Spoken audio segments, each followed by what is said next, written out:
আল্লাহর অপছন্দনীয় জায়গায় ব্যবহার করা যাবে না। কথা বুঝলেন? আল্লাহর অপছন্দনীয় জায়গায় এটা খরচ করা যাবে না। যেমন আপনার জীবন, এটা আল্লাহ যখন কিনে নিয়েছেন জান্নাতের বিনিময়ে, তাহলে বুঝতে হবে আল্লাহ যে কাজ অপছন্দ করে।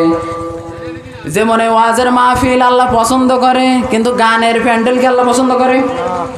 তাহলে গানের প্যান্ডেলে আপনার এই জীবন ওখানে যেয়ে বসতে পারবে না, তাহলে আল্লাহর অপছন্দনীয় জায়গায় হয়ে যাবে। ঠিক তদ্রূপভাবে আপনি যদি সাংবাদিকের জীবন ধরেন, ওটা আল্লাহ কিনে নিয়েছেন, সুতরাং কোনো সাংবাদিক আল্লাহর কোরআনের বিরুদ্ধে যায়, ধর্মের বিরুদ্ধে যায়, এইরকম কিছু তার সাংবাদিকতার মধ্যে আনতে পারবে না। একজন লেখক তার লেখনীতে আল্লাহ অপছন্দ করে এমন কোনো বিষয় লিখতে পারবে না। যদি লিখে, তাহলে আল্লাহর সাথে তার কেনা বেচার এই চুক্তি থাকবে না, কেনা বেচার এই চুক্তি থাকবে না। আবার দেখেন, আল্লাহ মাল ক্রয় করেছেন, এই মালও আপনার আল্লাহর অপছন্দনীয় কোনো জায়গায় খরচ করা যাবে না। ওয়াজের মাহফিলে দেওয়া যাবে টাকা, কিন্তু গানের মাহফিলে দেওয়া যাবে না। ঢাকা থেকে নর্তকী নিয়ে আসছে আপনার গ্রামের মাতব্বার, আপনি মনে করলেন যদি না দেয় মাতব্বার অখুশি হবে, কিন্তু আপনাকে মনে রাখতে হবে ওই মাতব্বার দুনিয়ার মাতব্বারের অখুশি কিছুদিনের জন্য, কিন্তু যদি ওই গানের প্যান্ডেলে আপনি নর্তকীদের জন্য টাকা দেন, তাহলে আপনার এই মাল আর আল্লাহর সাথে যে কেনা বেচা চুক্তি হয়েছিল ভঙ্গ হয়ে যাবে। আর দুনিয়ার মাতব্বার কিছুদিনের জন্য অখুশি, কিন্তু আরশের মালিক চিরদিনের জন্য অখুশি হয়ে যাবে। এই জন্য নর্তকী আসবে, ওখানে আপনার এই মাল খরচ করা যাবে না, কারণ ইমানদারের চুক্তি হয়েছে আল্লাহ তোমার সাথে চুক্তি করলাম, সুতরাং আমার এই মাল এবং জান তোমার কোনো অপছন্দনীয় জায়গায় আমি খরচ করব না। এই দেখেন এই ইচ্ছা, এই যে আল্লাহ আমি বলেছি শুরুতে যে ইচ্ছা আল্লাহ করাই করেছেন, এই ইচ্ছাটা করাও একটা শাহাদাতের মর্তবা, বলেন সুবহানাল্লাহ। আমি যদি হাদিস থেকে সহিহ বুখারীর একটা হাদিসের দৃষ্টান্তটা নিই, খেয়াল করে শুনতে হবে। হাদিসের মধ্যে আসছে, সহিহ বুখারীতে আসছে, একজন যুবক তার ইচ্ছাটাকে আল্লাহর সাথে ক্রয় বিক্রয় করেছিলেন, যে কারণে কত সুন্দর পুরস্কার দুনিয়ায় নবীজি তাকে দিয়েছেন। খেয়াল করে শোনেন। আব্দুল উজ্জা নামে এক যুবক ছিল। আমার এই প্রথম অংশের ব্যাখ্যাও এতে চলে আসবে, আয়াতের পরের অংশের ব্যাখ্যা ইউকাতিলুনা ফি সাবিলিল্লাহ, এটারও ব্যাখ্যা এখানে চলে আসবে। শুধু খেয়াল করে শুনতে হবে। আপনি যদি খেয়াল করে না শোনেন, কোরআন বুঝবেন না। পরে যাই বলবেন যে হুজুর কি বললো, কিছুই বুঝিনি। আপনি বুঝবেন কি করে? খেয়াল করে না শুনলে যা বলবো সব মাথার ওপর দিয়ে যাবে, সব মাথার ওপর দিয়ে যাবে না। তো দেখেন বুখারী শরীফের মধ্যে আসছে, আব্দুল উজ্জা নামে এক যুবক, মক্কাতে বাড়ি। নবীজি যখন মক্কায় ছিলেন, দিন প্রচার করলেন, ওনার মনে হলো যে এই দিন সত্য গ্রহণ করা দরকার। কিন্তু ছোটবেলায় ওনার বাবা মারা গিয়েছিল, চাচার কাছে মানুষ হয়েছে। চাচা ছিল ধনী, ওনার অর্থ সম্পদ অনেক কিছু দিয়েছে। তো চাচার কারণে উনি ইসলাম নবীজির কাছে গ্রহণ করতে পারেনি। পরে নবীজি মক্কা থেকে মদিনায় যখন হিজরত করলেন, ওনার মনটা ছটফট করা শুরু হয়ে গেল যে আল্লাহ, নবীজি তো মক্কা থেকে চলে গেল, ইসলাম গ্রহণের কি উপায় হবে? এই যে ভিতরে একটা ছটফট করা শুরু হয়ে গেল। এই ছটফটে আর ওনাকে ধরে রাখতে পারি নাই।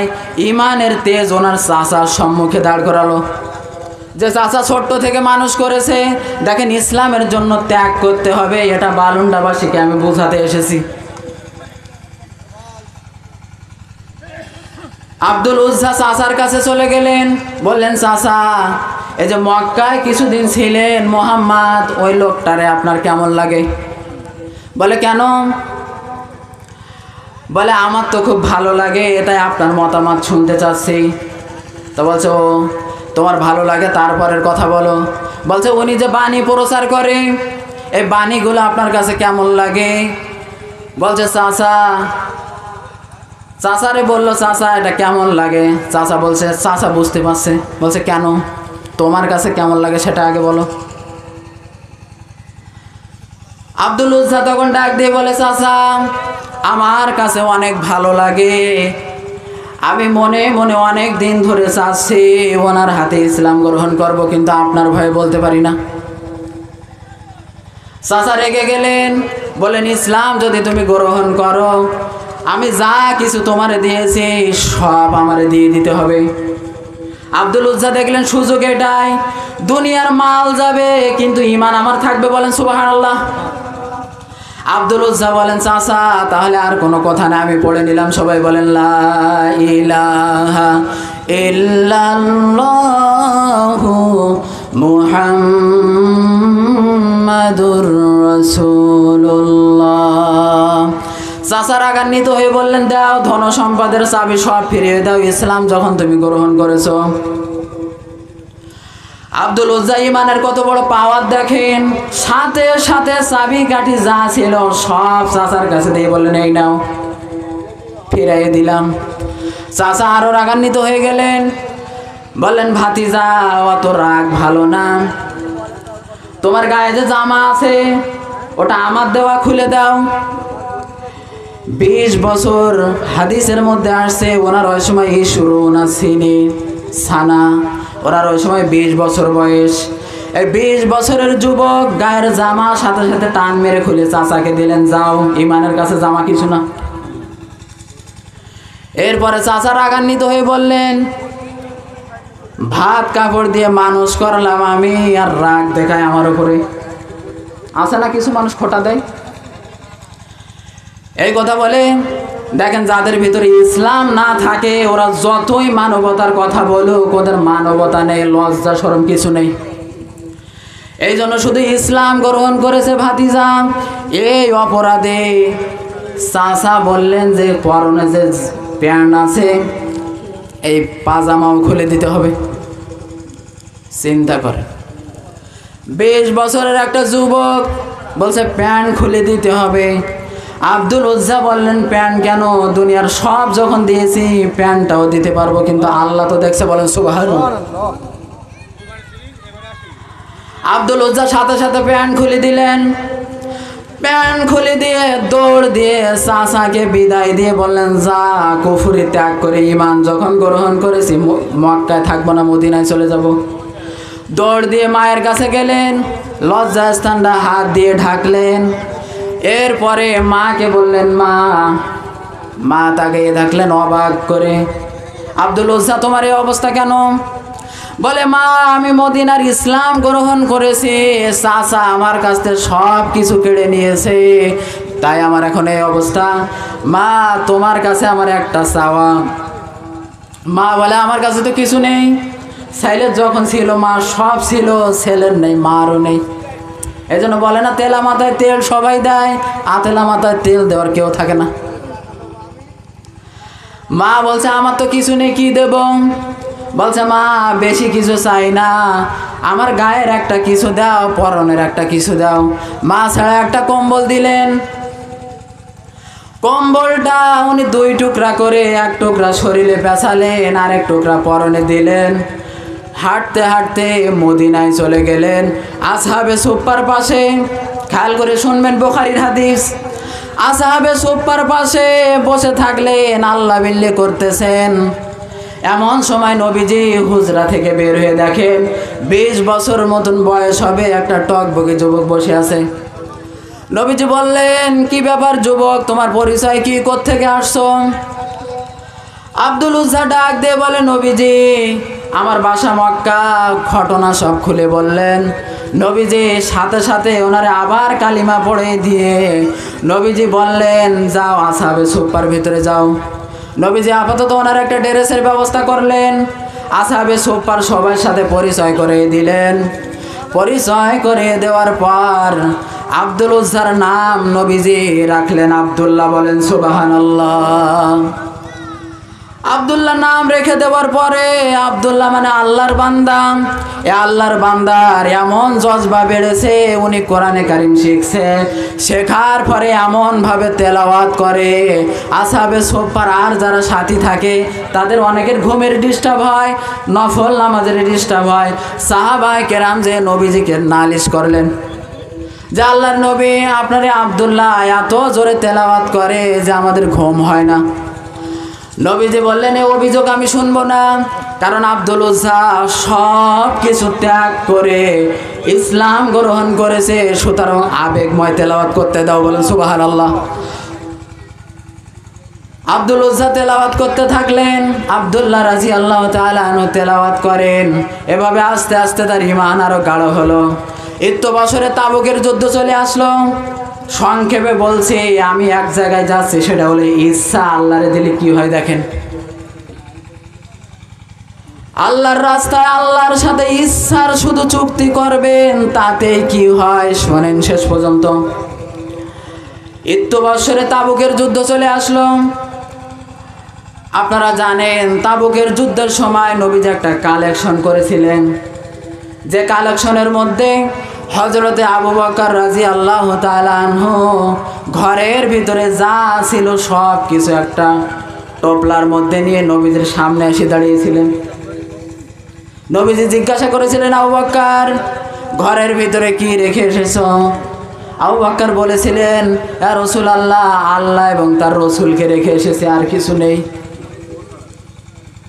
এই তাবুকের যুদ্ধে যখন সবাই দান করতেছে, আব্দুল উজ্জা মনে মনে আফসোস করতেছেন। ওনার নাম এখন কি হয়েছে?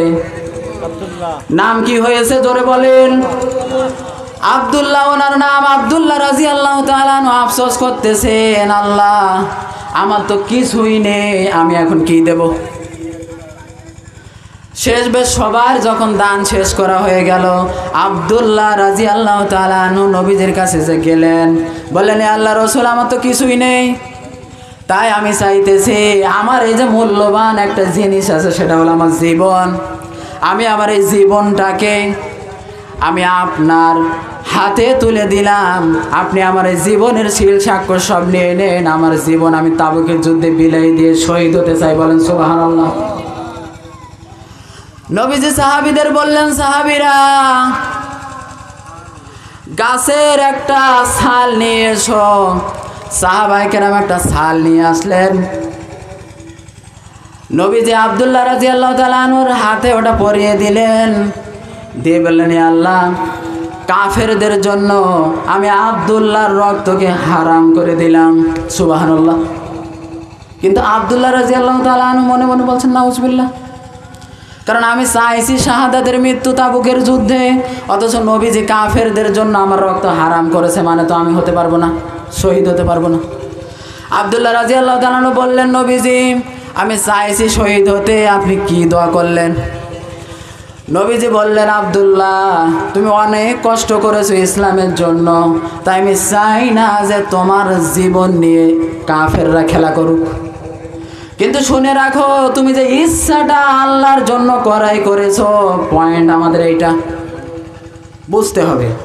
তুমি যে ইচ্ছাটা আল্লাহর জন্য ব্যক্ত করেছো, যে জীবন দেওয়ার ইচ্ছা করেছো আল্লাহর রাস্তায়, এখন যদি তাবুকের যুদ্ধে যেয়ে তোমার জ্বর হয়েও তুমি মারা যাও, তাহলে আল্লাহ তোমার শাহাদাতের মৃত্যু দেবে। সুবহানাল্লাহ। আসতে বলেন, আরো আসতে বলেন। তুমি যে ইচ্ছাটা করেছো, এই ইচ্ছা করার কারণে তোমার যদি জ্বর হয়, তবুও তুমি শাহাদাতের মৃত্যু পাবে। দেখেন নবীজির কথা কত সুন্দরভাবে মিলে যায়। তাবুকের যুদ্ধে যখন 30,000 সাহাবায়ে কেরামকে নিয়ে নবীজি গেলেন, এই 30,000 সাহাবীদের কথা শুনে হাজার হাজার কাফেররা পালিয়েছে, কারণ সাথে যাচ্ছে নবীজি। বলছে মুহাম্মদ আসছে, তাহলে আমরা যুদ্ধে পারবো না, পালিয়েছে। পরে নবীজি ওইখানে 20 দিন অপেক্ষা করেছে। এই 20 দিনের মাঝে হঠাৎ নবীজির কাছে ঘোষণা করা হলো, নবীজি আপনি যারা অনেক ভালোবাসেন সে আব্দুল্লাহ গায়ে কিছুদিন জ্বর হওয়ার কারণে ইন্তেকাল করেছে। কথা বুঝলে? নবীজি বলছিল যদি জ্বর হয়েও তুমি মারা যাও, শাহাদাতের মৃত্যু পাবে। জ্বর হয়ে মারা গেলেন। নবীজি বললেন, সাহাবীরা যাও আব্দুল্লাহর জন্য কাফন দাফনের ব্যবস্থা করো, আমি আব্দুল্লাহ জানাজা পড়াবো। বলেন সুবহানাল্লাহ। বিশ্ব নবী যার জানাজা পড়ানোর ইচ্ছা করে, সেই ব্যক্তিটা যেন তেন ব্যক্তি হতে পারে না। সাহাবায়ে কেরাম গোসল করালেন, জানাজার ব্যবস্থা করলেন, নবীজি জানাজা পড়ালেন। এরপরে দাফনের সময় একজন ব্যক্তি কবরে নেমে গেলেন। কবরে নেমে ওই ব্যক্তি বলছেন, তোমাদের যে সাথীবার লাশ তোমরা